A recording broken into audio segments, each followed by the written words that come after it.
स्वागत है आज के संडे लव फीस्ट कार्यक्रम में। हमें यहाँ पर पंचांग्रह प्रभु और अन्य सभी वरिष्ठ भक्तों को चरणों में वंदन करता हूँ कि मेरे जैसे अयोग्य व्यक्ति को प्रेम से पुकारते हैं, बुलाते हैं, बिठाते हैं, सुनते हैं। तो ये आपकी योग्यता है जो अयोग्य को योग्य बनाते हैं। और आप सब लोगों का धन्यवाद जो आप श्रवण के लिए आए हैं यहाँ पर। तो आज हम भगवद गीता के 6ठे अध्याय ध्यान योग के श्लोक संख्या 17 पर चर्चा करेंगे। ये श्लोक बहुत सारे आयुर्वेद आचार्य इसका इस्तेमाल करते हैं और अपने योगा सेंटर्स पर इसकी बड़ी प्रीचिंग करते हैं और बोलते हैं कि हम बड़े ज्ञानी हैं। योग से शांति प्राप्त होती है, लेकिन वो योग कौन सा है? भक्ति योग। लोग सोचते हैं पैरों को ऊपर करने से, सिर को नीचे करने से शांति मिलती है। प्रयास करते भी हैं, लेकिन उससे शांति मिलती नहीं। तो यहाँ पर ये श्लोक हम सब साथ में दोहराएंगे, मेरे पीछे बोलेंगे। युक्त आहार विहारस्य युक्त चेष्टस्य कर्मसु युक्त स्वप्न अवबोधस्य योगो भवति दुःखः। तो एक बार और बोले साथ में। युक्त आहार विहारस्य युक्त चेष्टस्य कर्मसु युक्त स्वप्न अवबोधस्य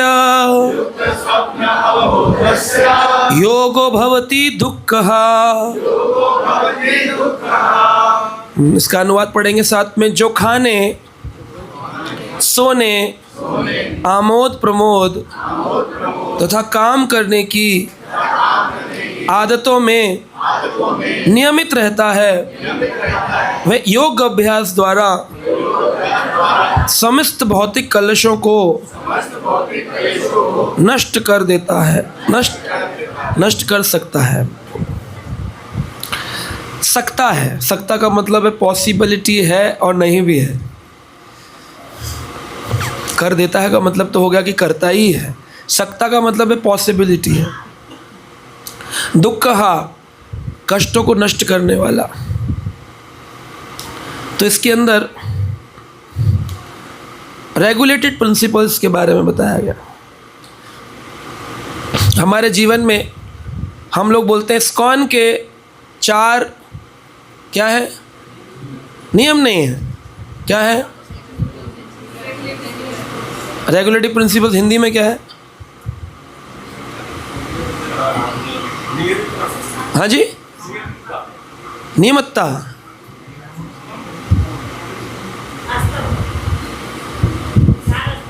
हाँ जी, 4 अष्टक हैं। स्तंभ नहीं, स्तंभ नहीं। स्तंभ तो धर्म के 4 स्तंभ अलग है। इस्कॉन के 4 रेगुलेटिव प्रिंसिपल्स।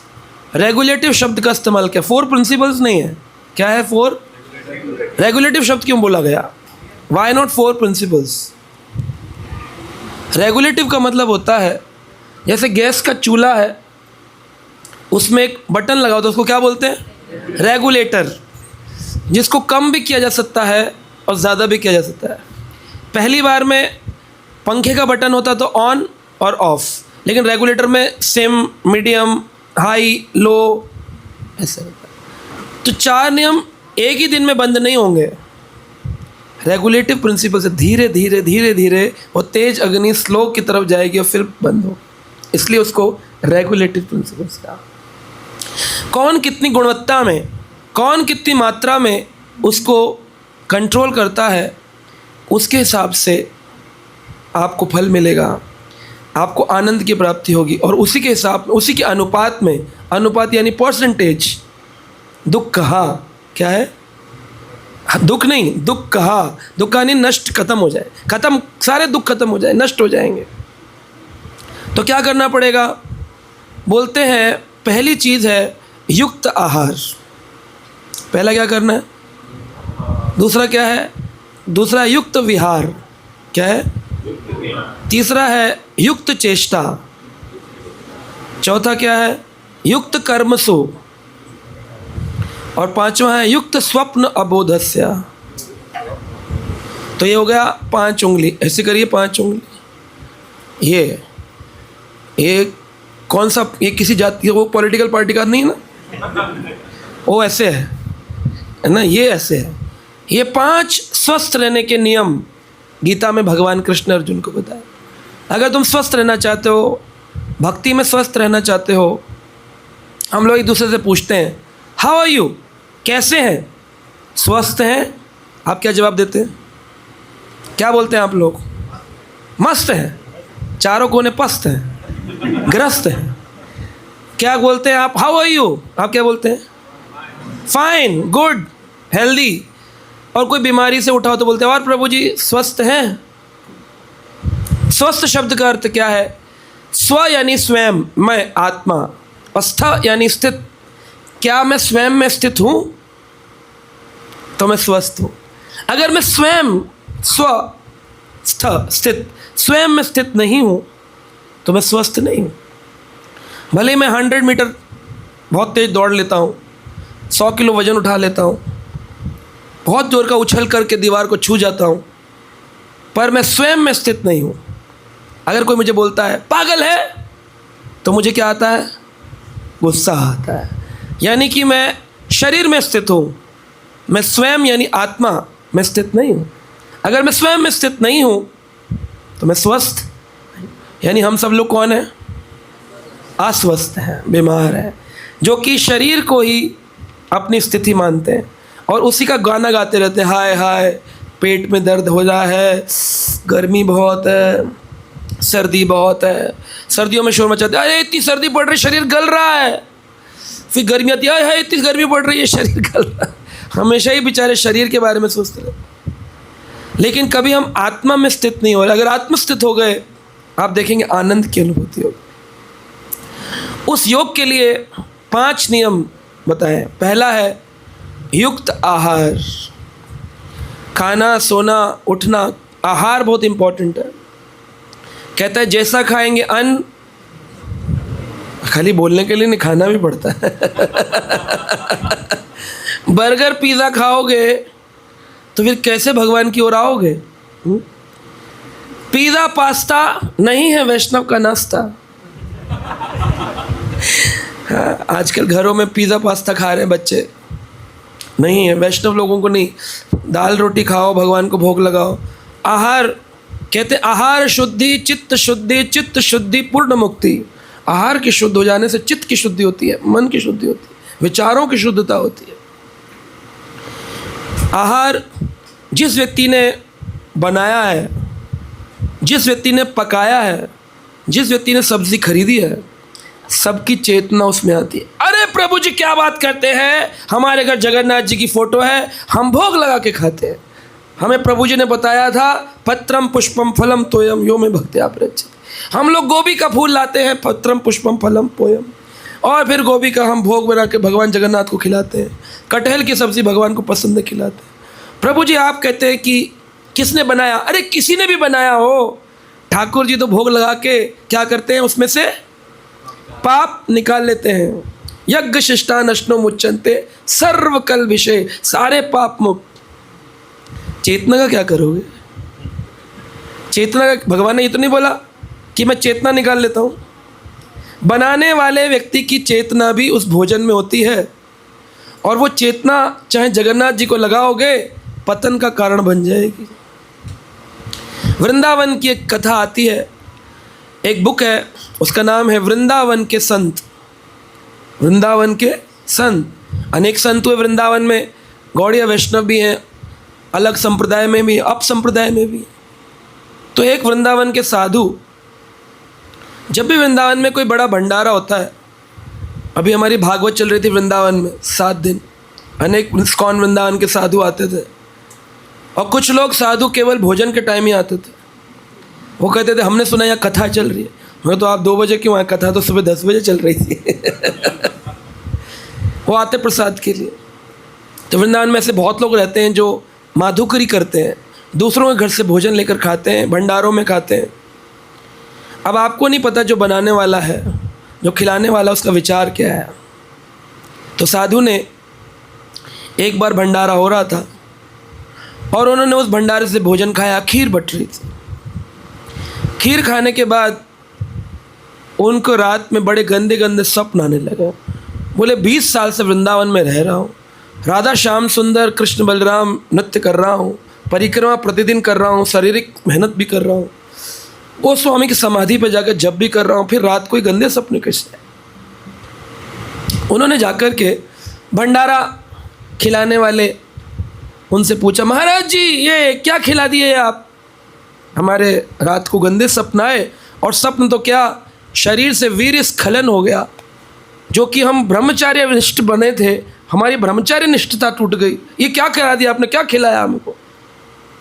बोले कुछ नहीं, वो खीर खिलाई और क्या खिलाया। बोले बनाई किसने थी, पैसा किसने दिया बनाने का। तो उन्होंने कहा कि अभी हम लोग बंगाल गए थे मायापुर, तो जब कलकत्ता से गुजर रहे थे तो वहाँ एक वैश्य स्त्री थी, उसने देखा सारे लोग हरि बोल हरि बोल हरि बोल कर रहे हैं, तो उसके मन में आया कि काश मैं भी भक्त बन जाऊं।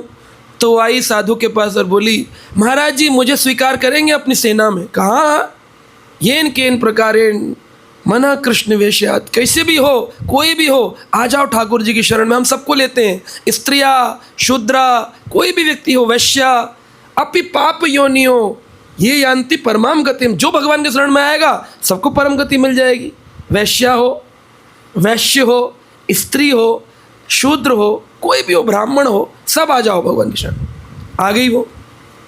उनका एक नियम है आने का, जितना धन तुमने अपने गलत कर्मों से एकत्रित किया है सब भगवान को दान देना पड़ेगा। बोली हाँ हाँ दे दूँगी, दे दिया। उसी के पैसे से हमने भोग बनाया, राधा श्याम सुंदर को भोग लगा, आपको खिला दिया। ओ बोले अच्छा ये बात हो गई। उस पैसे में क्योंकि विषय घुसा था, वह विषय श्याम सुंदर जी खींचे नहीं, वह विषय यथारूप उस बाबा जी साधु के मानस पटल तक चला गया। तो ये सोचने वाली विषय है, किसी का भी खा लेना, कहीं भी खा लेना, प्रसाद है जी प्रसाद, प्रसाद में केवल भगवान पाप निकालते हैं, चेतना नहीं निकालते हैं। इसलिए who cooked it, who offered it and how you will eat it, ये है युक्त आहार। जुहू मंदिर में अभी रिसेंट घटना है, एक ब्रह्मचारी प्रभु जी जुहू मंदिर से एक हाउस प्रोग्राम में गए, बता रहे थे, बोले मैं गया, माता जी ने बड़ा अच्छा प्रसाद बनाया था, स्पेशल डिश प्रभु जी कुलचा छोला। अब ब्रह्मचारी को मंदिर में मिलता नहीं, वो खुश हो गया, बोला कुलचा छोला खाया, 3-4 एक्स्ट्रा खाया, खूब कुलचा छोला खाया। रात को घर पहुंचा, कमरे में आश्रम में सोया, मर्डर के सपने आ रहे, खून कर दिया, रक्त दिख रहा है। माता जी को फ़ोन किया दूसरे दिन, मंगल आरती में भी मन नहीं लगा। माता जी किसने बनाया था? बोले मैंने बनाया। सच बोलिए? बोले झूठ थोड़ी बोलेंगे आपसे, प्रभु जी इनवाइट किए थे, हम ही ने बनाया। कहा दो सोच लीजिए। कहा मैं थी और मेरे साथ में मेरे घर में काम करने वाली। ओ हो काम करने वाली ने बनाया? नहीं नहीं, वो भी 4 माला करती है, हाथ लगाया उसने, बनाया तो मेन मैं नहीं। अच्छा अच्छा। एक बार उस काम वाली से पूछे कोई, उसने तो किसी और की हेल्प नहीं ली। तो माता जी बोली नहीं मुझे नहीं लगता उसने हेल्प ली, फिर भी मैं पूछूंगी। तो उन्होंने अपने काम वाले से पूछा, आपने कल किसी को बुलाया था क्या? कल काफ़ी गेस्ट आए थे, 100 डिवोटीज घर में, तो आपने किसी को बुलाया क्या? बोली हाँ मेरा हस्बैंड आया ना। तो बोली तुम्हारा हस्बैंड कहाँ से आया? अरे आपको नहीं मालूम, मर्डर के केस में अंदर गया था, कल ही आया। बोली वो आया तो पहले क्या करता था? वो हलवाई था, तो मैं बोली आज खाने में हेल्प कर दो, तो वो हलवाई बन हेल्प किया थोड़ा सा। वही मर्डर का भाव लेकर के प्रभु जी का गड़बड़ हो गया सारा। सोचो, ये दुकान से ब्रेड खरीदी, खाली Britannia bread, white bread, brown bread लगाया उसमें, जगन्नाथ जय जगन्नाथ। कुछ तो उतना भी नहीं करते, श्री विष्णु श्री विष्णु श्री विष्णु। तो आप भोग नहीं लगा रहे प्रॉपरली, भाव युक्त नहीं है। भगवान क्या भूखे हैं? दुर्योधन की मेवा त्यागी, साग विदुर घर खाए हो। ठाकुर जी मेवा त्याग देते हैं। क्यों? उनको क्या पसंद है? पत्रम पुष्पम फलम तोयम यो में भक्त्या प्रयच्छति। भक्ति में जो प्रयास करते हैं, तद अहम भक्त्या उपहारितम अश्नामी, खाता हूँ, अश्नामी प्रयत आत्मना, जो मुझे संतुष्ट करने का प्रयास करते हैं। लगाई प्लेट, घंटी बजाई, पर्दा डाला, TV on, 10 minute 15 minute TV देखा, वापिस आया, भोग लग गया होगा, उठा लाओ, लाया मिलाया, खा लिया। खाएंगे भगवान? फालतू बैठे, आपकी रोटी खाने के लिए आए हुए हैं। युक्त आहार, वो आहार जो युक्त, युक्त यानी जो ठाकुर जी से जोड़े आपको। Krishna conscious food, very very important. पूरी भक्ति के अंग में सबसे मुख्य अंग आहार है। आप सोचते नाम जप, वो भी नहीं हो पाएगा। इसलिए प्रभुपाद जी ने अमेरिका में पहले क्या खिलाया? प्रसादम, प्रसाद, प्रभु के साक्षात दर्शन। प्रभुपाद जी ने कहा everybody can not digest the philosophy but everybody can digest prasadam. खूब खिलाते हैं, खिचड़ी भर भर के खिलाते हैं। खूब सारे इस्कॉन में फूड फॉर लाइफ चलता है, ताकि लोगों की चेतना में पहले वो इस लायक तो बने कि नाम जब समझें क्या होता है ना। भूखे भजन ना हो गोपाला, ये लो अपनी कंठी माला। तो इसलिए आहार की बड़ी महत्वता है, युक्त आहार। दूसरा है युक्त विहार। पहला है युक्त, दूसरा है युक्त। युक्त आहार में एक चीज़ और बताऊं, मुझे याद आया। एक बार एक राजा थे, वो राधा गोविंद देव दर्शन करने सिटी पैलेस जयपुर गए। तो राजा के महल में, सिटी पैलेस में, गोविंद देव जी को लड्डू बूंदी का भोग लगता। कितने लोगों ने खाया गोविंद देव जी का लड्डू? बस यात्रा नहीं गई कभी जयपुर, यहाँ से ले जाओ प्रभु जी, साथ चलूँगा मैं आपके। तो गोविंद देव जी का जयपुर में रूप गोस्वामी के विग्रह, शील रूप गोस्वामी प्राणधन है, राधा गोविंद राधा गोविंद राधा गोविंद, वो विराजमान है सिटी पैलेस जयपुर। कितना बड़ा लड्डू होता है पता है? इतना बड़ा लड्डू, बहुत बड़ा लड्डू। तो एक साधु आए, उनको उन्होंने, राजा ने गिफ्ट किया, बोले ये हमारे गोविंद देव जी का लड्डू है। तो उन्होंने उसमें से एक दाना लिया और खाया। कह रहे भगवान का प्रसाद का अपमान कर रहे हो आप, इतना ही खा रहे? बोले नहीं, गोविंद देव जी किसी भी व्यक्ति का भोग स्वीकार कर सकते हैं क्योंकि वो भगवान है, लेकिन हम इस योग नहीं है कि हम उसको ग्रहण कर सकें। हम तो इतना ही खाएंगे। क्यों? क्योंकि जो लड्डू जिससे बन रहा है वो कौन है? राजा का धन है। राजा कौन है? विषयी राजा है।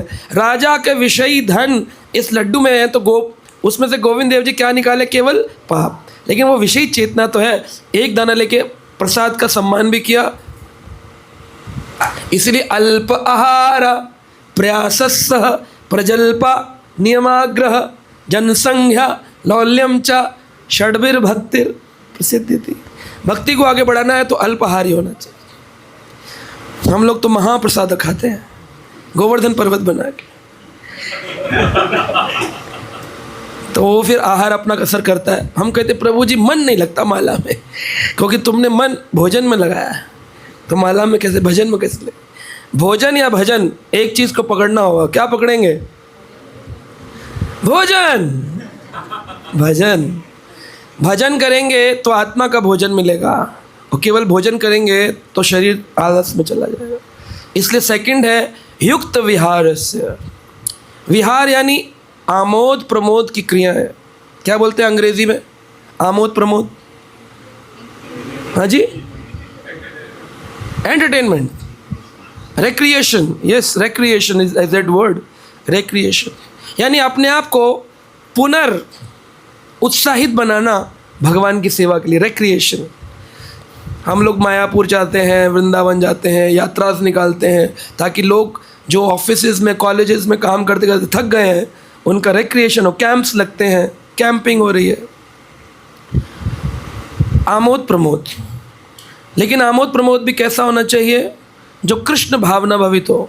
उत्तम श्लोक गुणानुवर्णने, भगवान उत्तम श्लोक कृष्ण का गुणानुवर्णन हो। ऐसी कैंपिंग ना हो। एक बार एक ग्रुप कैंपिंग करके आया, मैंने पूछा कैसा रहा कैंपिंग? अमेजिंग प्रभु, अमेजिंग। मैंने कहा वो व्हाट्स अमेजिंग, प्लीज़ शेयर। क्या क्या किया? बोले यहाँ से पहुँचे, फिर हमने वहाँ पे रूम्स लिए, फिर हमने ना कच्ची खेत में मूलियाँ खाई। फिर गाजरें खाई, फिर क्या किया, फिर हमारे ना वहाँ पे जहाँ रुके थे वहाँ एक स्विमिंग पूल था, फिर सारे प्रभु जी कूद गए उसमें, फिर हमने तैरे उसके अंदर, फिर थक गए थे, फिर हमने महाप्रसाद पाया, फिर थक गए थे जाकर रेस्ट किया रूम में, फिर अगले दिन सुबह उठे, थक गए थे इसलिए लेट उठे, फिर सबने रस्सा कसी खेली, रस्सी खींचा 2 ग्रुप्स ने, फिर फाइनली हमने फिर महाप्रसाद पाया और दोपहर में फिर अपनी बस बोर्ड करी, दिल्ली वापस आ। ये कैसा है? अमेजिंग प्रभु, अमेजिंग। लेकिन this is not amazing. Krishna विहीन कोई भी आमोद प्रमोद मनोरंजन तो देगा लेकिन मनोमंजन नहीं करेगा। मंजन समझते हैं? ब्रशिंग, मंजन करते हैं ना सुबह, दंत मंजन, ऐसे मनोमंजन, मन का मंजन करना है। तो मनोरंजन और एक है मनोमंजन। तो रस्सी खींचना, गेम्स खेलना, क्रिकेट खेलना, फुटबॉल खेलना, आमोद प्रमोद, ये मंजन नहीं करेगा, रंजन करेगा। लेकिन साथ में बैठकर संकीर्तन करना, इतना नाचना कि पसीने छूट जाए, थक के सो जाए, वो होगा मनोमंजन। भागवत कथा करा देना, 4 घंटे 5 घंटे लेक्चर चल रहा है, लोग बहुत एकदम थक गए, बुरे हाल, बोले प्रभु जी अब तो बस प्रसाद की इच्छा भी नहीं कर, जाओ सो जाओ अब, ठीक है। एक बार जन्माष्टमी थी, प्रभुपाद जी ने 12 बजे तक तो भक्तों को सेवा में लगा के रखा, अभिषेक करो, सब कुछ हो गया। तब रात को 12:30-1 बजे सारे अंग्रेज़ भक्त प्रभुपाद जी को जन्माष्टमी के बाद थैंक यू बोलने आए। Thank you Prabhupada, you made our Janmashtami celebration was amazing Swami Prabhupada. Prabhupada ने कहा ओके सिट डाउन। सब बैठ गए, बोले अभी क्या होगा? तो उन्होंने कहा कि we will read Krishna book, आज कृष्ण जन्माष्टमी, कृष्ण के बारे में सुनना चाहिए। तो एक भक्त को बोला पढ़िए first chapter of Krishna book. तो उन्होंने बुक खोली, प्रथम अध्याय पढ़ना प्रारंभ किया। सब सुन रहे थे पीछे बैठ करके और सोच रहे थे कब ये चैप्टर खत्म हो और हम श्रील प्रभुपाद को बोले स्वामी प्रभुपाद जी की और जाए वापस। तो प्रभुपाद जी ने जब वो पहला चैप्टर खत्म हो गया तो सब बोले Prabhupada first chapter is over. Prabhupada that's so nice, now read second chapter. और दिस इज हाउ अगले दिन की मंगल आरती आ गई, जब प्रभुपाद जी का बर्थडे होता है, जन्मदिन, नंदोत्सव। प्रभुपाद जी पूरी रात्रि भक्तों को कृष्ण भूख पड़ाए। बोले ये है असली Amod Pramod. Real recreation is reading about Krishna, chanting about Krishna, hearing about Krishna is the real recreation. आपके अंदर पुनर्आवृत्ति होगी, पुनर्जागृति होगी अगर आप कृष्ण कथा को सुनेंगे। कृष्ण कथा कानों के माध्यम से अंदर जाएगी, हृदय में बैठ कर के हृदयस्थो ही अभद्राणी सुदम सुदाम, सारा कलमर धुल जाएगा, सारी नेगेटिविटी निकल जाएगी। कितना वॉलीबॉल खेलो, कितना क्रिकेट खेलो, आजकल एडवांस डिवोटीज़ ने एडवांसमेंट के स्वभाव में फुटबॉल क्रिकेट खेलना शुरू कर दिया। रिक्रिएशन पर कैंप जाते हैं और वो शिमला मनाली कैंपिंग करते हैं, वहाँ जाकर क्रिकेट फुटबॉल खेल के कहते हैं हमारा बेस कैंप पूरा हो गया। आप लोगों को जोड़ तो लेंगे, खुशी मिलेगी उनको, लेकिन उनको कभी जीवन में दुख नहीं जाएंगे। उस जब तक आपके साथ खुश है, गर्लफ्रेंड का एक मैसेज आएगा now we are no more together, बस ख़त्म। उसको लगेगा आज ही उस एयरप्लेन में मैं क्यों ना था, उसको लगेगा मेरा जीवन समाप्त हो जाए, क्योंकि बैलेंस सिचुएशन नहीं। बैलेंस क्यों नहीं है? दुख नहीं गए क्योंकि उसने कृष्ण को अपने जीवन में नहीं लिया। इसलिए युक्त विहार का मतलब है कृष्ण कॉन्शियसनेस। नौका विहार करते हैं, झूला विहार करते हैं, बांके बिहारी का नाम ही है बिहारी, है ना। एक दिन मैं कॉरपोरेट में काम करता था 15-20 साल पहले, तो मैंने बोला किसी भक्त को, मतलब अपने एम्प्लॉय को, मैंने कल मुझे जाना है। कहाँ? मैंने कहा रमण बिहारी के दर्शन कर। कह रहा कहाँ? बिहार जाएंगे। मैंने क्यों? कह रहा आपने कहा ना बिहारी हैं। तो वो बोल रहा कृष्ण भगवान का जन्म कहाँ हुआ? मैंने पूछा तो बोलता बिहार में। मैंने क्यों? कहता तभी तो वो आपके बिहारी हैं। अरे वो बिहारी नहीं है, विहारी है, नाम ही गलत कर दिया है। युक्त विहार, विहार यानी जो वृंदावन के विपिन में विचरण करते हैं, विहार करते हैं। विपिन विहारी, नौका विहार कि बिहार। हाँ, लोग बोलते बांके बिहारी, बांके बिहारी, बिहारी। बांके बिहारी नहीं है, बांके बिहारी। लेकिन वो प्रेम में व को ब कह देते हैं, परंतु बिहारी बिहार वाला बिहार नहीं है, विहार वाला बिहार। तो ठाकुर जी के साथ विहार करना, उनके साथ रमण करना, उनके कीर्तन कथा में रहना, इसे कहते हैं आमोद प्रमोद। जिस दिन आपके बच्चे बोले पढ़ाई से मन भर गया, बोले आओ कीर्तन करेंगे, कीर्तन से मन भर गया, बोले आओ आज कथा करेंगे, कथा से मन भर गया, बोले आओ प्रसाद पाएंगे, लेकिन बाहर खेलने नहीं जाएंगे, घूमने नहीं जाएंगे। ठीक है, कोई बच्चा युवा है, उसके शारीरिक कसरत के लिए थोड़ा बहुत घूमना फिरना ठीक है, खेलना, लेकिन समय अधिक खराब कर देंगे। गेम्स भी वो खेलने चाहिए जो कृष्ण कॉन्शियस गेम्स हो। कौन से गेम्स कृष्ण कॉन्शियस गेम्स हैं? लूडो है, लूडो खेला था दुर्योधन ने शकुनी के साथ, और उसमें पांडव अपना सब कुछ हार गए थे। तो अगर आप अपना भक्ति का साम्राज्य नहीं हारना चाहते तो लूडो मत खेलिए। क्या खेलना है? सांप सीढ़ी। सांप सीढ़ी नहीं खेलनी चाहिए। सांप सीढ़ी खेली थी मंत्रा ने केकई के साथ। उनके कानों में ऐसा सांप का जहर घोला कि वो श्री राम को प्रेम करने वाली केकई वह विपरीत हो गई श्री राम के। राम जी जब तक भोजन नहीं खाते थे, जब तक केकई अपने हाथ से निवाला ना खिलाए, लेकिन वही प्रेम करने वाली केकई का एसोसिएशन एक सांप के दंश से, मंत्रा के मानसिक दशा से ऐसा हो गया कि उन्होंने अपने हृदय के प्राणधन श्री राम को वन की ओर गमन करा दिया। सोच समझ करके संग, किसका एसोसिएशन करना है, आमोद प्रमोद में किसके साथ खेलना है, किसके साथ बैठना है, इट्स वेरी वेरी इंपॉर्टेंट। तो कौन से कृष्ण कॉन्शियस गेम से बता सकते हैं आप? हाँ जी, क्विज। क्विज करते थे भगवान कृष्ण बलराम। कौन सा है? हाँ, कुश्ती। कुश्ती करते थे रमण रेती में, गड़ा गड़ी लीला। ठाकुर जी कृष्ण बलराम की कुश्ती होती थी। एक बार कुश्ती होते होते राधा रानी बोली हम भी कुश्ती करेंगे। तो कृष्ण भगवान को तैयार किया गया और इधर दूसरी पार्टी वाले राधा रानी को मना के कुश्ती की ड्रेस पहना के लिए। अब भगवान कृष्ण तो कुश्ती में कुशल थे, परंतु राधा रानी को देख कर के तुरंत ही अपने हार स्वीकार कर लिए। बोले इस पहलवान के आगे हम नहीं खेल सकते। ठाकुर जी ने अपनी हार स्वीकार कर ली। वह विपिन बिहारी, रमण बिहारी, बांके बिहारी, वह राधा रानी के सामने अपनी हार स्वीकार कर ली है। राधा मेरी स्वामिनी, मैं राधे को दास, जन्म जन्म मोहे दीजियो श्री वृंदावन।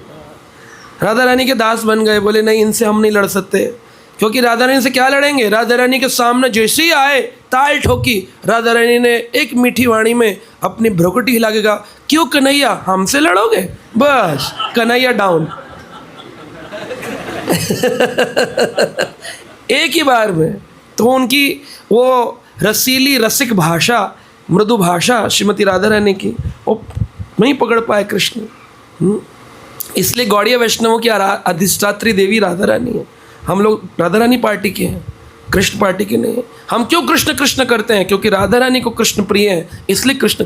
राधा रानी अगर हरणाकश्यप कर दे, हम चेंज कर देंगे, इतना हमारा है।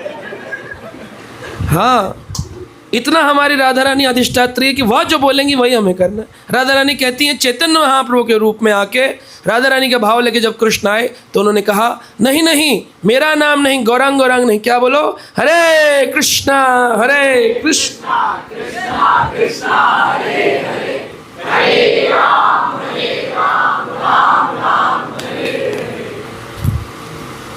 तो उन्होंने कहा युक्त विहारस्य। तो कुश्ती कर सकते हो आप, राधा रानी ने की, कृष्ण बलराम ने करी। और क्या कर सकते हो? छोटे बच्चे छुपन छुपाई खेल सकते हैं, क्योंकि वो व्योमासुर की लीला में भगवान ने छुपन छुपाई लीला खेली। व्योमासुर छुपन छुपाई खेल रहा था, एक एक बच्चे को गायब करके ले जाता था और गुफा में जाकर डाल देता था, बाहर से पत्थर लगा देता था। सारे बच्चे जब अंधकार में थक गए तो क्या चिल्लाए जोर से, कृष्णा। क्या बोले? ऐसे ना निकलेगा ढक्कन गुफा का, जोर से चिल्लाना पड़ेगा कृष्णा। तो जो नहीं बोले ना, अंदर रह जाओगे गुफा में।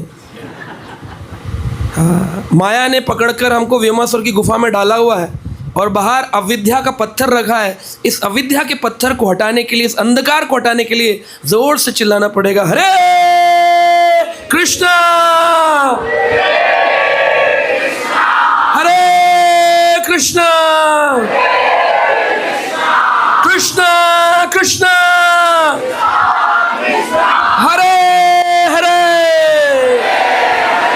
हरे राम हरे राम राम राम हरे हरे।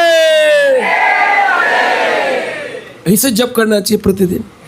मोहल्ले वाले मना करें, मैं 16 माला कर देता हूँ, तू चुप हो जा।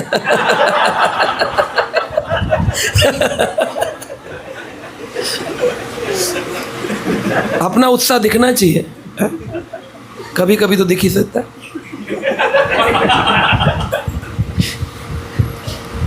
तो व्योमासुर पकड़ के ले गया। अब लेकिन जब चिल्लाए ठाकुर जी तो अंतर्यामी जान गए और जाकर के व्योमासुर का वध भी किया। चिमगादड़ के रूप में था व्योमासुर। तो आज भी हमारे व्योमासुर रूपी लोग होते हैं, ग्रुप में आएंगे, बैठेंगे, चल रहे हो वृंदावन?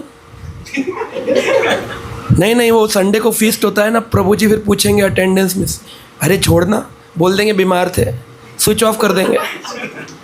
एक व्योमासुर 3-4 बच्चे गायब कर देगा।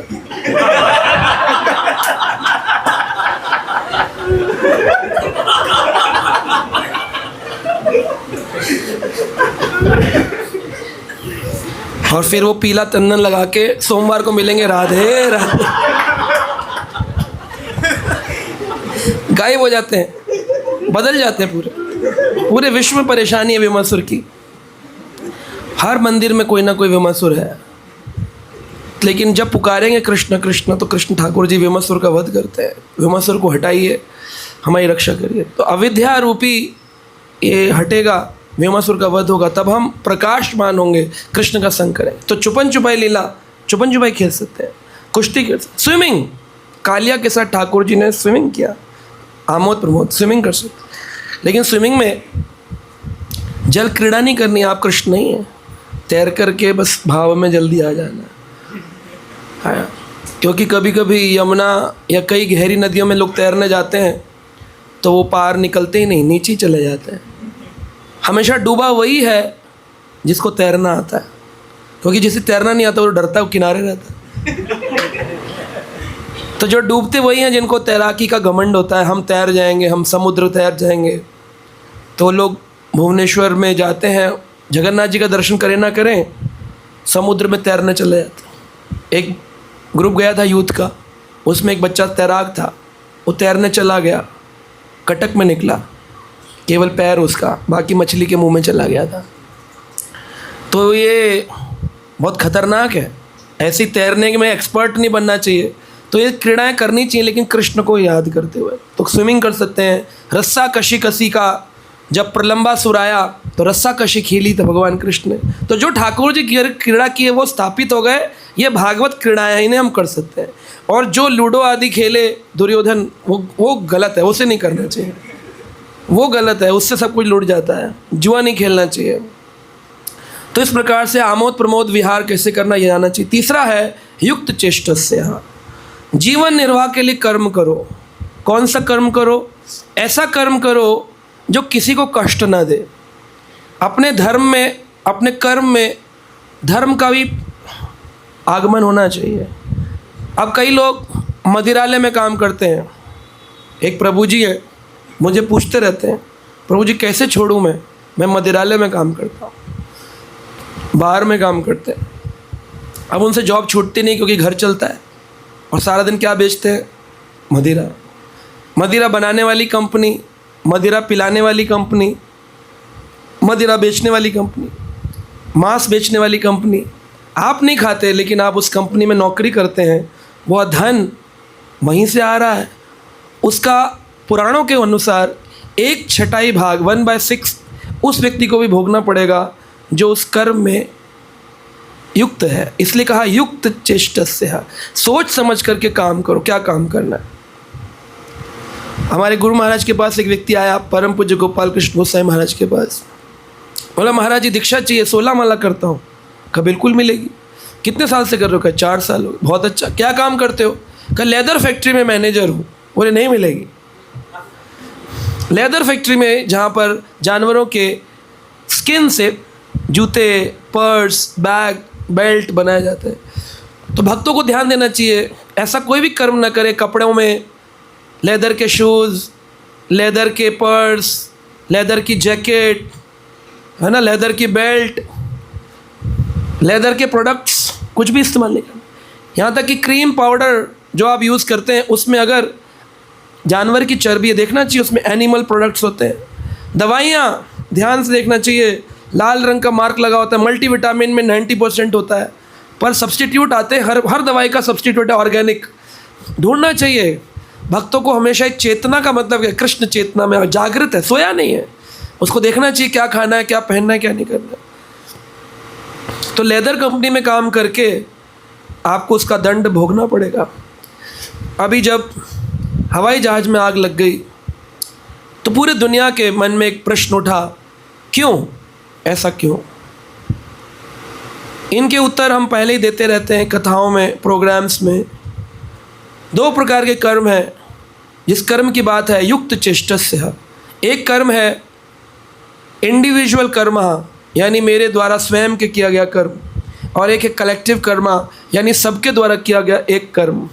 वह कर्म अगर विकर्म हो गया, मान लीजिए किसी का मांस खाने, फैक्ट्री ने बहुत बड़ा स्लॉटर हाउस खोला है, KFC, है ना, किंग चिफी fried chicken, McD, chicken burger, जितना भी ये सब बिक रहा है, इनको बनाने वाले, इनको बेचने वाले, ब्रांडिंग करने वाले 10 रुपये में मांस खाओ, 20 रुपये में कोका कोला पियो, 30 रुपये में नरक जाओ। तो भाई 10 रुपये में मांस खाओ, 20 रुपये में कोका, 30 रुपये में नरक जाओ। तो इस तरह से जो ये ब्रांडिंग करेगा, इसको पॉपुलराइज करेगा, खाने के लिए प्रेरणा देगा, टीवी में ऐड बनाएगा, पूरा कुरकुरे उसके मुख में जा रहे हैं, अंदर मांस के टिक्के, मटन टिक्के। तो जैसे इन्होंने मुर्गे को फ्राई किया गरम भट्टी पर, क्या बोलते हैं उसको, रोस्ट किया, उसको एक भी बोलते हैं और कुछ बोलते हैं ना, क्या बोलते हैं, बारबेक्यू किया, रोस्ट किया। जब आप किसी पशु को रोस्ट कर रहे हो, गायों को, ऊँटों को रोस्ट किया जा रहा है, लंदन में कितने लोग मांस खा रहे हैं, कितने लोग अमेरिका में मांस खा रहे हैं, भारतीय होकर के मांस खा रहे हैं, ब्राह्मण होकर के मांस खा रहे हैं। कहाँ जाएंगे? एयर इंडिया फ्लाइट में जाएंगे। फिर जाकर के क्या होगा? ब्लास्ट हो जाएगा। अगर हम भी अपने कर्म को आज नहीं बदलेंगे तो प्रकृति का नियम इतना कठोर है, वो किसी को त्यागती नहीं है। न जाने जिंदगी की शाम हो जाए। आप कहेंगे मैं फ़्लाइट में नहीं बैठूंगा। जयपुर में दिसंबर के महीने में पिछले साल एक LPG ट्रक ब्लास्ट हुआ। एक फॉरेनर टूरिज़्म बस आ रही थी, उसमें ऊपर स्लीपर में लोग सो रहे थे, नीचे लोग बैठे हुए थे। इतनी दूर का ब्लास्ट हो, उसकी आग निकली, LPG की, ट्रक और ट्रैक्टर की टक्कर हो गई। उस बस का कोई लेना देना नहीं, वो रेड लाइट के उस पार खड़ी थी, 3 किलोमीटर पीछे।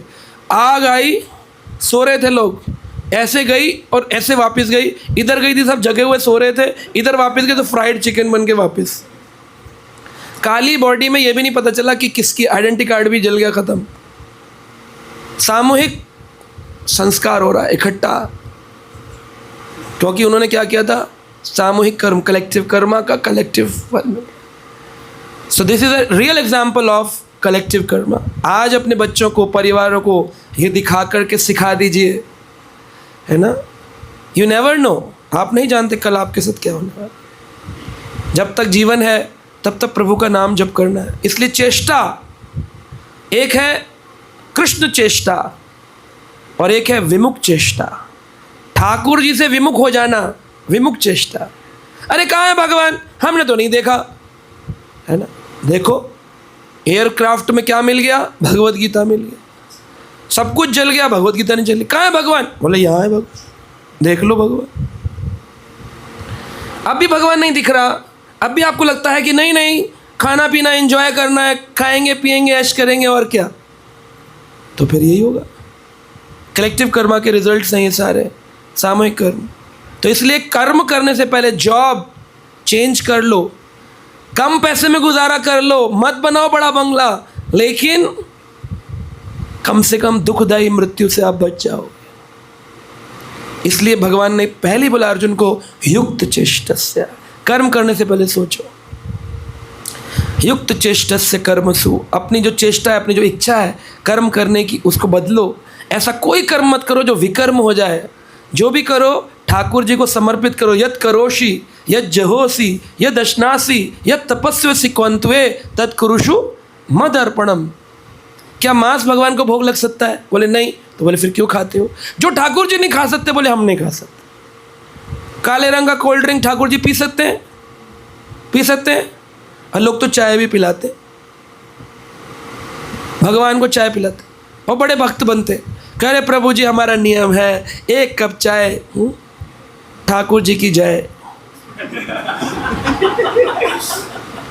उन्होंने कहा ठाकुर जी को चाय पिलाते? कह रहे हाँ, वृंदावन जाते हैं, राधे राधे चाय पिला दे। वहाँ पे भी जाकर चाय पीते और बड़ा मज़ा आया। वृंदावन में क्या हुआ? हा, वृंदावन गोवर्धन की परिक्रमा अमेजिंग। मैंने अच्छा आप भी भक्त हैं? ओ वाह, क्या अच्छा लगा आपको? प्रभु जी सर्दियों में जाते हैं ना, दिसंबर में, बस पहुँचे, उतरे, तुरंत ही वो गर्मा गर्म दूध, चाय, वाह गोवर्धन। चाय पीने जाते गोवर्धन। कैसा कर्म है? युक्त कर्म। चेष्टा, क्या चेष्टा है? विमुक्त चेष्टा है, ठाकुर जी की ओर चेष्टा नहीं है। उसका फल क्या है? दुख। चौथी चीज बताई, युक्त स्वप्न अवबोधस्य। सोने में और जागने में, सोने में और जागने में, इसमें भी व्यक्ति को नियमित होना चाहिए। कब सोना है? रात को कि दिन को? लेकिन लोग दिन को सो रहे हैं। आजकल जॉब्स ऐसी हैं, लड़का एमएनसी में है, मैं भी था, रात को जगना पड़ता था। 2 बजे क्लाइंट अमेरिका में कॉल कर रहा है, 2 बजे क्लाइंट से कॉलिंग चल रही है, उसका दिन है, हमारी रात। आप भी रात में काम करते हैं? 14-15 ईयर्स से? बाप रे बाप। अब चेंज हो गया? अच्छा, बच गए। रात को काम करने से बायोलॉजिकल क्लॉक ही खराब हो जाती है। भगवान ने एक नियमित क्लॉक बनाई है जिसे बायोलॉजिकल क्लॉक कहते हैं। 9 बजे से 12 बजे तक सोएंगे, रात को 9 से 12 सोएंगे तो 3 घंटे में 6 घंटे का आराम बॉडी को मिलता है। यूबॉर्न का चार्जर, फास्ट चार्जिंग, यूबॉर्न का चार्जर, फास्ट चार्जिंग, फ़ोन में लगाओ, 3 घंटे का में जो चार्ज होता है वो 1 घंटे में चार्ज हो जाएगा। तो 3 घंटे में, रात को 9 बजे से 12 बजे तक अगर सोए, 3 घंटे में 6 घंटे का आराम। रात को 12 बजे सोए, 3 बजे उठे, 3 घंटे में 3 घंटे का आराम। जनरल चार्जर, नॉर्मल जो आते हैं, लोकल चार्जर। और 3 बजे सोए, पूरी रात नेटफ्लिक्स देखा, और सुबह 6 बजे उठे, 3 ही घंटे सोए, 3 घंटे में 1.5 घंटे का आराम, डिफ़ॉल्ट चार्जर।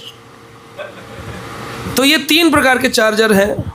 12 बजे, 9 से 12, 12 से 3 और 3 से 6। अब मेरा प्रश्न है आपसे, कोई व्यक्ति रात को 9 बजे सोया और सुबह 3 बजे उठा तो कितने घंटे सोया? 12, रात को 9 बजे सोया, सुबह 3 बजे उठा, कितने घंटे सोया? 9 घंटे सोया। कितना आराम मिला? अरे नहीं बाबा, रात को 9 बजे सोया, सुबह 3 बजे उठा तो 6 घंटे सोया, आराम मिला 9 घंटे का। रात को 12 बजे सोया, सुबह 6 बजे उठा, कितने घंटे सोया? अरे 6 घंटे सोया, आराम मिला 4.5 घंटे। दोनों 6 घंटे सो रहे हैं। वो बोल रहा है मैं 12 बजे सोता हूँ, 6 बजे उठता हूँ, 6 आवर्स स्लीप, वेरी नाइस। 9 बजे सो रहा है, 3 बजे उठ रहा है, बोले कितने घंटे सो रहा है? बोले 6 आवर्स स्लीप। लेकिन इसको मिल रहा है 9 घंटे की चार्जिंग, इसको मिल रही है 4.5 घंटे की। इसकी बैटरी ऐसे चल रही है, हरे कृष्णा, गुड मॉर्निंग, हरे कृष्णा। क्या वो सोए नहीं? नहीं, 6 घंटे। इसका क्यों ऐसा हो रहा है? क्योंकि इसकी चार्जिंग प्रॉपर नहीं हुई है। शरीर को चार्जिंग चाहिए। और जो रात को 9 बजे सोया, सुबह 3 बजे उठा, इसको हरे कृष्णा खुश है, क्योंकि ये चार्ज हो चुका है पूरा, 9 आवर्स चार्जिंग। जो सुबह आयुर्वेद के हिसाब से प्रातःकालीन 9 बजे हैवी फूड खाना चाहिए, दोपहर में 2 बजे मिडल फूड खाना चाहिए, मीडियम, और रात को हो सके तो नहीं खाना चाहिए, खाओ तो हल्का खाना चाहिए। ये आयुर्वेदिक कोर्स है। क्यों? क्योंकि हमारे शरीर में जठराग्नि जो होती है, पाचन क्रिया पचाने वाली, वो केवल एक ही बार तेज जागृत होती है और वो है सुबह 9 बजे। उसके बाद पूरा दिन जब हम उस पर खाना पीना डालते हैं, वो फायर उसको जलाती है और धीरे धीरे कोल्ड ड्रिंक, आइसक्रीम, 4 बजे तक ऐसे, 9 बजे तक ऐसे बंद। रात के बाद जो खा रहे हैं, रात को 12 बजे आइसक्रीम खा रहे हैं, वो ऐसी पड़ी हुई है, कोई जल ही नहीं रही, वो इसी कैसे रख, हैवी हैवी फील हो रहा है। तू खाया क्यों हैवी हैवी? तो रोज सुबह, ये इंडियन डाइट है, इंडियन क्लॉक के हिसाब से, आयुर्वेद के हिसाब से सुबह 9 बजे हैवी फूड, दोपहर में 1 बजे 2 बजे मिडल फूड, रात को नो फूड और लाइट फूड। हमने क्या किया है? ब्रेकफास्ट विदेशी लोगों को देखकर जूस, स्प्राउट्स, 2 बजे मिडल फूड, रात को हैवी फूड। इसलिए ओबेसिटी है, बीमारियां हैं, परेशानियां हैं, नींद नहीं आ रही है, सुबह उठा नहीं जा रहा है, आलसी हो रहे हैं। परेशानी कहाँ है? भोजन। तो नींद और जागना, इसको युक्त करना है, बैलेंस करना है। ये भगवान ने बोला। 6 घंटे से ज़्यादा जो सोता है वो क्या होता है? 6 घंटे से ज़्यादा जो सोता है क्या होता है? लेज़ी होता है। प्रभुपाद जी ने कहा 6 घंटे से ज़्यादा जो सोता है वो लेज़ी होता है, और 6 घंटे से कम जो सोता है वो क्रेज़ी होता है। Are you crazy? तो ऐसे क्रेज़ी। लेकिन संत पुरुष 6 घंटे से कम सोते हैं, वो आत्मा के स्तर पर जीते, तो वो बैलेंस कर लेते अपने मन को। लेकिन जो लोग अभी भजन में ही नहीं लगे, उनको अपने ये सब नियमों को पालन करना चाहिए। आईटी फील्ड में नहीं रहना चाहिए, यानी आईटी मीन्स इंद्र तृप्ति। इंद्र तृप्ति की फील्ड छोड़ करके उनको कृष्ण तृप्ति की ओर आना चाहिए, कृष्ण उन्मुख होना चाहिए, है ना। ये यात्रा ही ऐसी है। अगर हमने ये कर लिया तो क्या होगा? योगो भवति दुःखः। जीवन में सारे दुखों का कारण क्या है? यह 5 कारण है। इन कारणों से दुख हमें घेर लेता है। हम अच्छा खाते नहीं, अच्छा सोते नहीं, अच्छा जागते नहीं, अच्छा काम नहीं करते और अच्छा आमोद प्रमोद नहीं करते। ये 5 चीज़ें युक्त हो जाए, युक्त यानी कृष्ण से युक्त हो जाए, इनमें कृष्ण जुड़ जाए, तो हम पाएंगे कि जीवन हमारा बैलेंस हो गया। सो एक बार फिर रिपीट करते हैं। 5 चीज़ें कौन कौन सी हैं? युक्त आहार। कौन सा आहार खाना है? युक्त आहार घर के बाहर नहीं। कौन सा युक्त आहार? घर का आहार। घर का नहीं, प्रसाद भी नहीं। क्या खाना? सात्विक भी नहीं। युक्त आहार क्या है? शुद्ध चेतना वाले व्यक्ति ने बनाया हो, शुद्ध चेतना वाले ने भोग लगाया हो, उसको आप खाएंगे तो आपकी चेतना उत्कृष्ट हो जाए, जल्दी हो जाए, लिफ्ट मिल जाएगी आपको, लिफ्ट करा दे, थोड़ी तो लिफ्ट करा दे, पूरी लिफ्ट मिल जाएगी।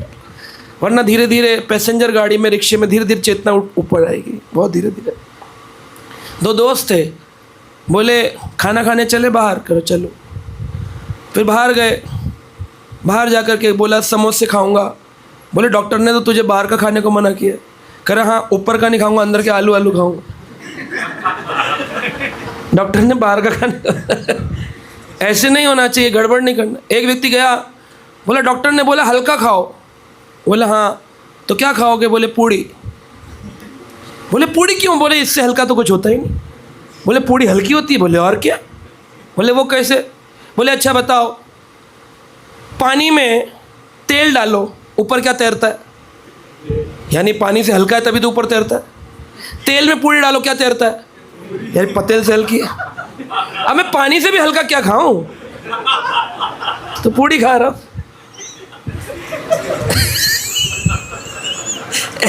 ऐसे लॉजिक से नहीं आहार होता। युक्त आहार। एक बच्चा सिगरेट पीता था, उसके पिताजी बोले ये सिगरेट पीना गलत बात है, युक्त आहार होना चाहिए। कह रहे आपको नहीं पता पिताजी, इसके 3 फायदे। बोले सिगरेट के फायदे? नुकसान तो सुने थे। बोले हाँ। बोले पहला फायदा, कुत्ता नहीं काटता।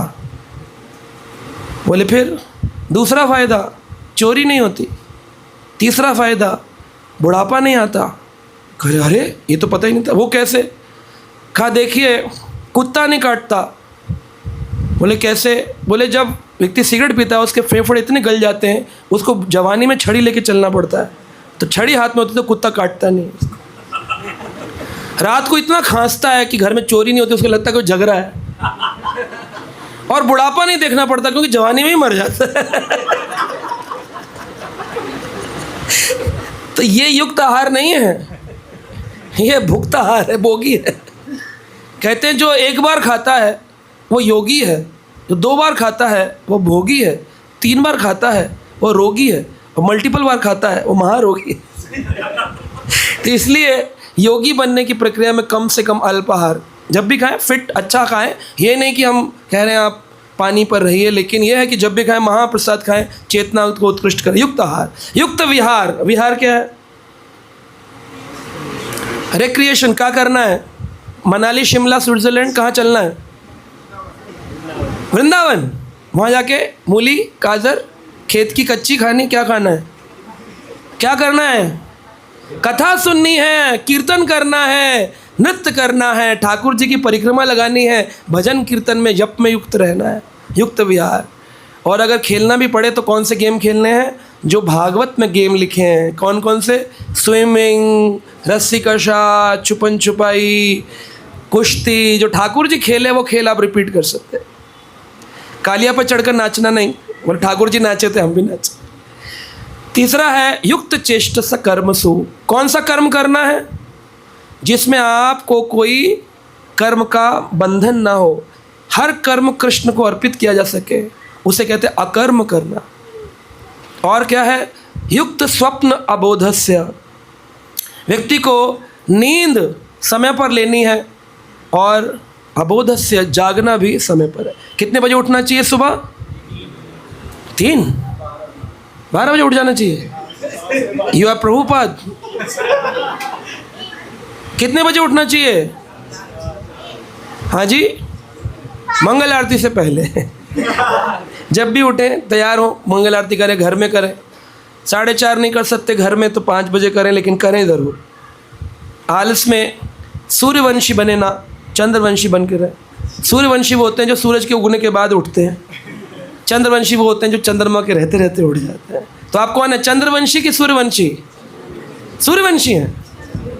श्री राम श्री राम जानकी। सूर्यवंशी तो श्री राम है, कृष्ण चंद्रवंशी है। सुबह ब्रह्म मुहूर्त में उठना चाहिए, 4 बजे, 3:30 बजे, 3:45, जब भी आप उठ जाएं, स्नान करें और तुरंत भगवान का आराधना करनी चाहिए, कीर्तन करना चाहिए। तो इसको कहते हैं सुबह जल्दी उठना। अबोधस्य और स्वप्न यानी रात को सोना टाइम पर चाहिए। नेटफ्लिक्स कटवा देना चाहिए, उसका सब्सक्रिप्शन डिलीट कर देना चाहिए। यूट्यूब के ऊपर वही देखना चाहिए जो केवल कृष्ण कथा हो। इंस्टाग्राम, फेसबुक पे ब्लॉक कर देना चाहिए। डांस गाने की रीलें बंद कर देनी चाहिए, फिल्मी गाने बंद कर देने चाहिए। जो देखेंगे स्वप्न में वही आएगा। रात को देखेंगे लड़ाई झगड़े, है ना, मार्शल आर्ट पिक्चर देख के सोए, दिक्कत तो उसको होगी जो आपके साथ सोएगा। कहेगा भाई इतने हाथ चला रहा है कौन क्या। रात को जो दिक्कत, रात को भजन की पिक्चर देखोगे, कथा सुन के सोओगे, लोग कहेंगे कितना शांत है, रात को सोते सोते भी कृष्ण कृष्ण करता है ना। अर्जुन जब रात को सोते थे तो भगवान का नाम जप करते थे, कृष्ण कृष्ण कृष्ण। और कृष्ण सोते थे तो अर्जुन का नाम जप करते, अर्जुन अर्जुन अर्जुन। एक दिन नारद जी आए द्वारिका में, बोले कहाँ है कृष्ण द्वारकाधीश? रुक्मणी जी बोली पता नहीं, देर हो गई, 4 बजने वाले, अब तक उठे नहीं, कहाँ गए? देखा तो जैसे शू होते हैं ना, एक ऐसे और एक ऐसे उल्टा, एक दूसरे के अपोजिट लेटे होते, शू की जोड़ी जो होती है। तो कृष्ण ने पैर पकड़े थे अर्जुन के, अर्जुन ने पैर पकड़े थे कृष्ण के। कृष्ण कहते थे अर्जुन अर्जुन अर्जुन, अर्जुन कहते थे कृष्ण कृष्ण, दोनों सो रहे। अब रुक्मणी जी को देख के बड़ा अच्छा लगा, रुक्मणी जी इसी के ऊपर नृत्य करने लगी, कृष्ण कृष्ण कृष्ण अर्जुन अर्जुन, कृष्ण कृष्ण कृष्ण अर्जुन। सत्यभामा आई, बोली नारद जी रुक्मणी नहीं दिख रही, द्वारकाधीश नहीं दिख रहे, आज क्या हो गया? बोले पता नहीं, मैं जाकर देखता हूँ। नारद जी अंदर गए, इस नृत्य को देखकर उनका मन किया चलो मैं वीणा बजाऊं। तो नारद जी क्लिंग क्लिंग नारायण कृष्ण कृष्ण अर्जुन अर्जुन, नारायण कृष्ण कृष्ण अर्जुन, म्यूजिक शो हो रहा है वहाँ पे। सत्यभामा हैरान, बहुत देर कोई नहीं आया। सत्यभामा पहुँची, देख करके हैरान कि वहाँ सुंदर कीर्तन हो रहा है। हरे कृष्णा कृष्णा कृष्णा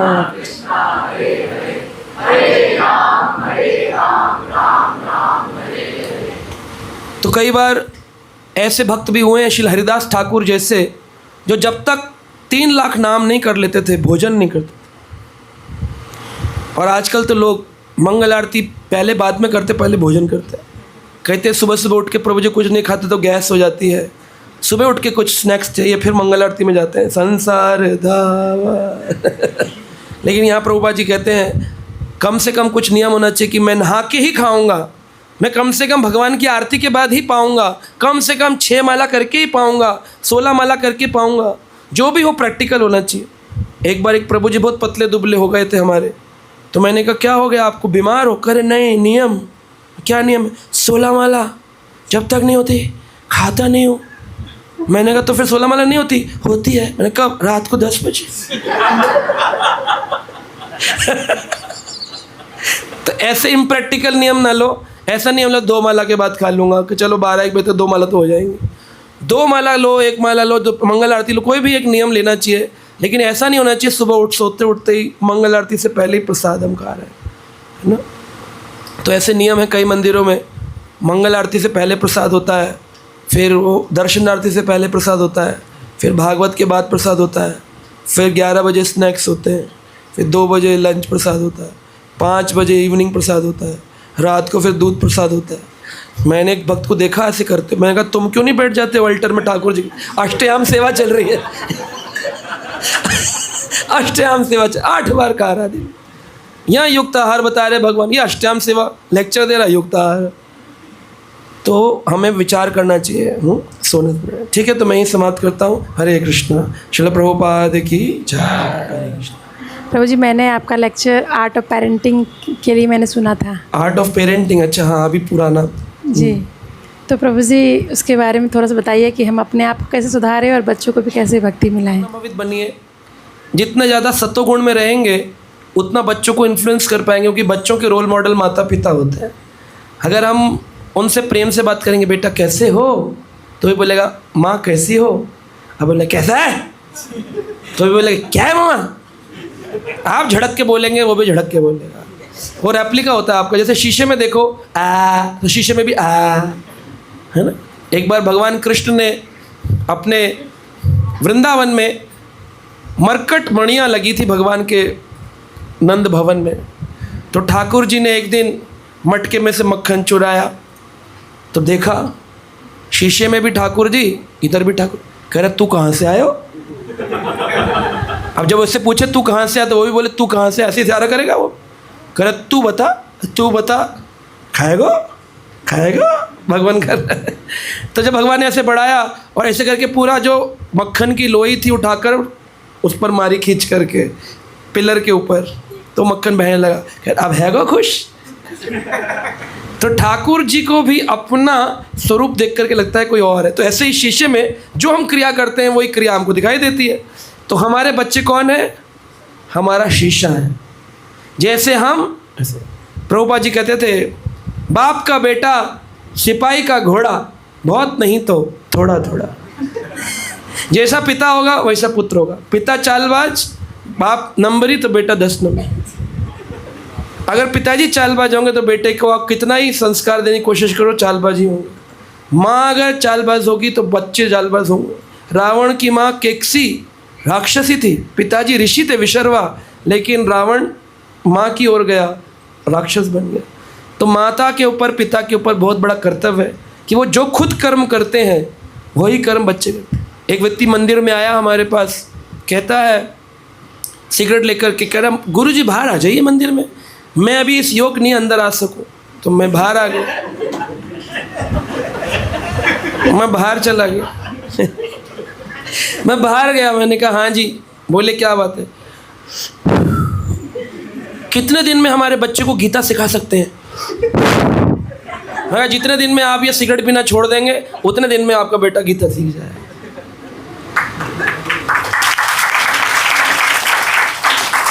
तो माता पिता खुद जैसा करेंगे बच्चे उसी को कॉपी करते हैं। पिताजी माताजी झगड़ा करेंगे तो फिर बच्चे भी आपस में झगड़ा करेंगे। माता पिता भूल जाते हैं वो सोचते हैं कि अरे इनको नहीं पता चलेगा, हम कुछ भी कर लें, बड़े होंगे तब तक हम ठीक हो जाएंगे। छोटे छोटे बच्चे रोते रहते हैं, माँ तू खराब है, तू खराब है, तू वो मैच देखते रहते बैठ कर, पूरा मैच देखते। लेकिन वो सारे संस्कार उनके अंदर आ जाते हैं। वो बड़े होते हैं, वो बोलो बोलो हरे कृष्णा, पट मारेंगे, हाँ पागल है, हरे कृष्ण। बेटा बोलो, वो सिखाया था आपको ओम नमो भगवते, मैंने भाग मार दिया खींचो, ऐसे नहीं करते। वो उसके अंदर संस्कार बैठा हुआ माँ का, पिता का, मारपीट का, ये मार रहा है। अभी छोटा है तो लोग प्यार प्यार में छोड़ते, बड़े होकर रोड पर चलते मारेगा, पीटेगा, लड़ेगा, सब बैठ जाते संस्कार, इम्प्रेशंस हमारे में। इसलिए माता पिता को संतान उत्पन्न करने से पहले सोचना चाहिए, मातृ न शिष्यात, पितरो न शिष्यात, सजनो न शिष्यात, गुरु न शिष्यात। माँ को माँ नहीं बनना चाहिए, पिता को पिता नहीं बनना चाहिए, गुरु को गुरु नहीं बनना चाहिए, जब तक वो अपने आश्रितों को इस जन्म मृत्यु चक्र से निकालने का दायित्व नहीं उठा सकते। अन्यथा केवल कुत्ते बिल्ली पैदा होंगे और कुछ नहीं होगा।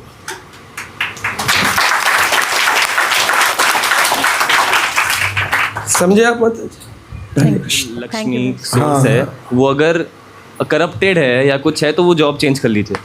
तो यहाँ ऐसा कहा जाता है कि कुछ आप दान दे दीजिए, कुछ रेशो। तो अगर हम दान देते हैं तो कुछ पाप उससे तो नष्ट हो जाते हैं, बट चेतना आपने कहा था नहीं जाती है दान के बाद भी। तो फिर प्रभु जी क्या करें? क्योंकि चेंज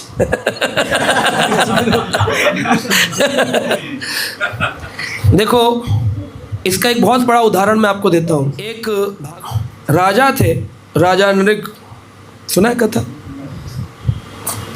वह राजा ब्राह्मणों को दान देता था। 9 लाख गाय, 10 लाख गाय दान में देता था। एक एक बार में लाखों गाय दान देता। इतना गाय होंगी उसके पास, कितना बड़ा दानी होगा। गाय एक गौ दान करते कहते वैतरणी पार हो जाती है, पूंछ पकड़नी नहीं पड़ती, ऊपर बैठ के पार करती है। गाय दान नहीं करी तो पूंछ पकड़ करके पाप की नदी पार करनी पड़ती है। तो उसने तो लाखों दान दी थी। एक बार एक गाय निकल करके दूसरे ब्राह्मण के खेमे में चली गई तो पहले वाला ब्राह्मण रुष्ट हो गया, मेरी एक गाय कम है, कहा मैं तुमको और दे देता हूँ। नहीं नहीं, मुझे वही गाय चाहिए जो मेरी थी, कहाँ चली गई? दूसरा ब्राह्मण बोला कि ये वाली गाय मेरे पास आ गई है। तो उसने कहा ठीक है, तुम ये गाय इनको वापस दे दो, मैं तुम्हें और गाय इसके बदले में 100 गाय दान दूंगा। तो वो पहला वाला ब्राह्मण बोला, जब गाय मुझे दान दे जा चुकी थी तुमने पुनः उसका दान कैसे कर दिया? दान की वस्तु का पुनर्दान नहीं होता, पुनर्दान कैसे कर दिया? तुम्हें दंड मिलेगा। वो रुष्ट हो गया, चला गया। तो वो क्या बन गए? छिपकली बने, गिरगिट, क्रिकलास, संस्कृत में क्रिकलास। द्वारका में आज भी गुजरात में कुंड है, उसका नाम क्रिकलास कुंड, बहुत बड़ा कुंड है द्वारकाधीश मंदिर के पास। लोग दर्शन करने जाते हैं क्रिकलास कुंड। वहाँ पर भगवान कृष्ण के पुत्र प्रपौत्र सांब आदि को एक बहुत बड़ा गिरगिट मिला। उसको खींचने की कोशिश करी लेकिन बड़ा भारी था, निकलता नहीं था, कुएं के अंदर बड़ा कुंड में पड़ा था। लेकिन भगवान कृष्ण आए, उन्होंने उसको खींचा और अपने पैरों का स्पर्श किया तो वो एक राजा बन गया। बोला मैं राजा था, मैंने केवल एक गाय, वो भी अनजाने में इधर उधर हो गई थी, उसके फल पे मुझे क्या बनना पड़ा? ये बनना पड़ा। तो अब प्रश्न उठता है कि उसने जब दंड मिला तो उसको कृष्ण कैसे मिल गए, द्वारिका कैसे मिल गया? तो श्रील जीव गोस्वामी पाद अपनी टीका में वर्णन करते हैं कि उस राजा ने एक बार, एक वैष्णव भक्त आया था, उस वैष्णव भक्त को एक विष्णु मंदिर निर्माण के लिए एक ईंट का दान किया था। बोले विष्णु मंदिर निर्माण हो रहा है, एक ईंट लगाइए। तो उसने एक ईंट का दान विष्णु मंदिर में किया था। उसके फलस्वरूप उसको भगवान कृष्ण की द्वारिका नगरी में छिपकली तो मिला दंड, लेकिन कहाँ बना? द्वारिका में, जहाँ ठाकुर जी के चरण से। तो जो हम दान कर रहे हैं उसका भी फल मिलेगा, लेकिन पाप कर्म की कमाई का भी फल मिलेगा। तो ये होता है। कोई व्यक्ति बोले, एक दिन किसी ने मुझसे पूछा, बोले प्रभु जी एक बड़े कलाकार हैं, वो गोली मार भी देते हैं, पैसे वाले भी हैं, स्त्रियों के बीच भी रहते हैं, लोगों को दान भी देते हैं, गलत तरीके से कमाते भी हैं, इनका क्या होगा? मैं कहा मैं यमराज तो नहीं हूँ।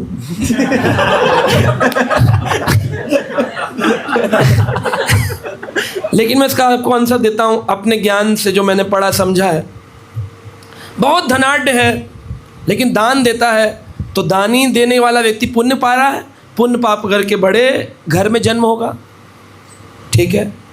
लेकिन क्योंकि लोगों के साथ दुर्व्यवहार भी करता है, मार देता है, तो उसके कारण उसको दंड भी मिलेगा। अगले जन्म में पशु बनना पड़ेगा, कुत्ता बनेगा। लेकिन कहाँ का बनेगा? बड़े घर का बनेगा। बोले लेकिन उसको स्त्रियों की कामना है, आसक्ति है। अंत काले में जो मन में आया, यम यम वापी स्मरण भावम, अंत में मन में आया स्त्री, तो उसको स्त्री बनना पड़े। तो कहाँ बनेगा? बोले बड़े घर में, बड़े पैसे वाले आदमी की कन्या, लड़की का घर में, उसका पालतू, उसके बेड पे सोने वाला, कन्या का संग भी मिल रहा है, उसकी इच्छा भी पूरी हो रही है, पाप करने के कारण पशु योनि भी मिल गई है, पुण्य करने के कारण उसको बड़े घर में भी जन्म मिल गया, लेकिन है तो कुत्ता। तो ये चीज़ है, सारी क्रियाएं शुद्ध होंगी तब जा कर के हमें मनुष्य शरीर मिलता है। बड़े भाग्य मानुष तन पावा, सुदुर्लभ सब ग्रंथन गावा। सारे ग्रंथों ने कहा ये मनुष्य शरीर बड़ा दुर्लभ है। और मनुष्य शरीर से देव शरीर, और देव शरीर से दिव्य शरीर, श्री सच्चिदानंद शरीर, गोलोक धाम, वैकुंठ धाम, उसके लिए तो बहुत प्रगाढ़ता से कृष्ण प्रेम जागृत करना पड़ेगा, प्रचार करना पड़ेगा, गुरु सेवा करनी पड़ेगी, वैष्णवों में निंदा का भाव छोड़ना पड़ेगा, वैष्णवों के दोष दर्शन बंद करने पड़ेंगे, और विनम्र भाव से भक्ति करनी पड़ेगी। नाम जब ध्यान से करना होगा तब गोलोक वृंदावन मिलेगा। ऐसे ईंट दे के गोलोक वृंदावन नहीं मिलेगा कि 500 रुपये दे दिए तो बोले गोलोक वृंदावन। तो कई बार लोग पूछते हैं, प्रभु जी आप लोग तो लिखते हैं आप यहाँ भगवान का मंदिर बनाइए, ठाकुर जी आपका मंदिर वहाँ बनाएंगे। तो बोले हाँ ये बात तो सत्य है, लेकिन एंट्री कब मिलेगी ये नहीं लिखा है। कौन से जन्म में पोजेशन मिलेगा उसका ये नहीं लिखा है। पोजेशन तो तभी मिलेगा जब भक्ति करोगे। घर तो बन जाएगा लेकिन पोजेशन भक्ति के बाद ही मिलता है ना। इसलिए दान देने के साथ साथ भक्ति भी करनी चाहिए। हरे कृष्ण। थैंक यू प्रभु जी। प्रभु जी का प्रश्न है मुक्ति और मृत्यु में क्या है। मेरे ऊपर लड़की की शादी का बोझ था, शादी कर दी, अब मैं मुक्त हो गया। जिंदा है, मरा तो नहीं, मुक्त हो गया। बीमारी थी बहुत बड़ी, डॉक्टर साहब को इलाज कराया, अब मैं बीमारी से मुक्त हो गया। तो मुक्त शब्द कई बार इस्तेमाल होता है। भूख लगी थी मुझे बहुत जोर की, अब मैंने भोजन कर लिया, अब मैं भूख से मुक्त हो गया। मेरे ऊपर बहुत बड़ा ऋण पड़ा हुआ था, लोन ले रखा था, बच्चे अच्छे निकल गए, अब मैं ऋण से मुक्त हो गया। ये मुक्त बहुत प्रकार की मुक्ति है, ये संसारी मुक्ति है।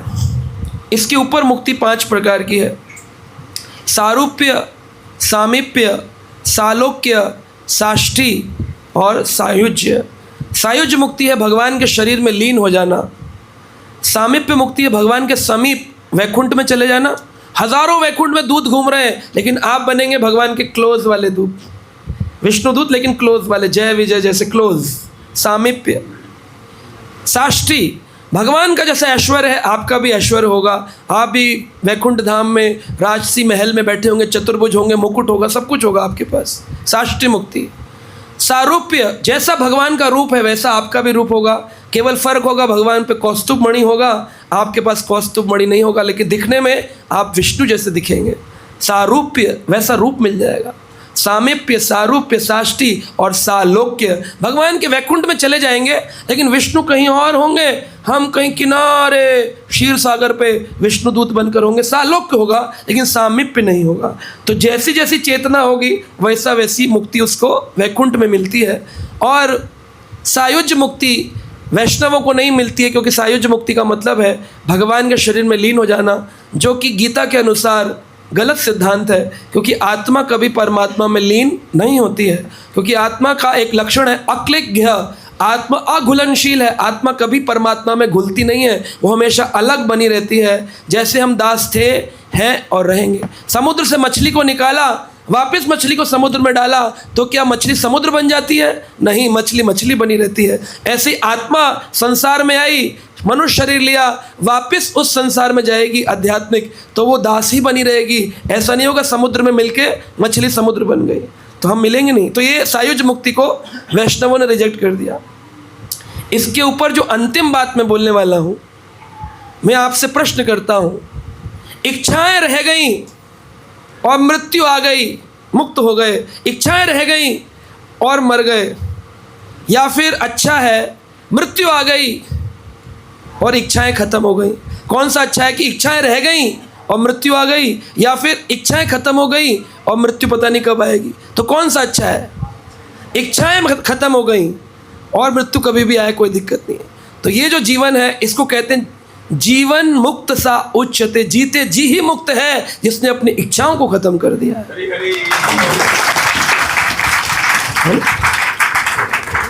प्रभु जी, मेरा क्वेश्चन है कि जैसे मैं सुबह 4 बजे से माला स्टार्ट कर देती हूँ, 6 बजे सुबह, हाँ 6 बजे तक का हो जाता है, लेकिन एक्स्ट्रा मतलब और माला करती हूँ, जैसे 32 मेरा होता है दिन भर के बीच में। बहुत अच्छा। तो प्रभु जी वो तो सुबह वाला तो सही होता है, लेकिन और तो घूम टहल के इधर उधर चलते फिरते होता है, तो इसके लिए मैं सोचती हूँ कि थोड़ा सा कुछ तो सही हो जाए। प्रभु जी इसके लिए सजेशन बताइए। जैसे आपने 32 संख्या को चुना है तो प्रयास करें कि 32 मालाओं को ध्यान से करें। जैसे जो लोग 16 माला चुनते हैं वो 16 मालाओं को ध्यान से करने का प्रयास करते हैं, बाकी मालाओं को घूमते फिरते करते हैं, क्योंकि भगवान का नाम हर समय लेना चाहिए, है ना। बोलो कृष्ण, भजो कृष्ण, करो लोहो कृष्ण नाम, कृष्ण माता, कृष्ण पिता, कृष्ण धन प्राण। कृष्ण ही माता है, कृष्ण ही पिता है, कृष्ण ही धन है, ये सोच कर के हर समय जिह्वा से भगवान का नाम लेना चाहिए। कैसा नाम होना चाहिए? ये नाम अनंत नाम होना चाहिए, यानी कि अंदर ही नाम चलता रहे, माला ना भी हो फिर भी ठाकुर जी का नाम, अनहद नाम अंदर ही अंदर चलता है। यही सारी ब्रह्म विद्या है नाम प्रभु का। एक बार श्रील प्रभुपाद जी से किसी ने कहा, स्वामी जी आप कहते हैं भगवान का नाम सतत करना चाहिए, हमेशा करना चाहिए, पर आपको हम देखते हैं आप तो माला करने के बाद प्रचार भी करते हैं, प्रसाद भी पाते हैं, प्रीचिंग भी करते हैं, क्वेश्चन आंसर भी करते हैं, मीटिंग भी करते हैं, तो आप तो हर समय भगवान का नाम नहीं लेते।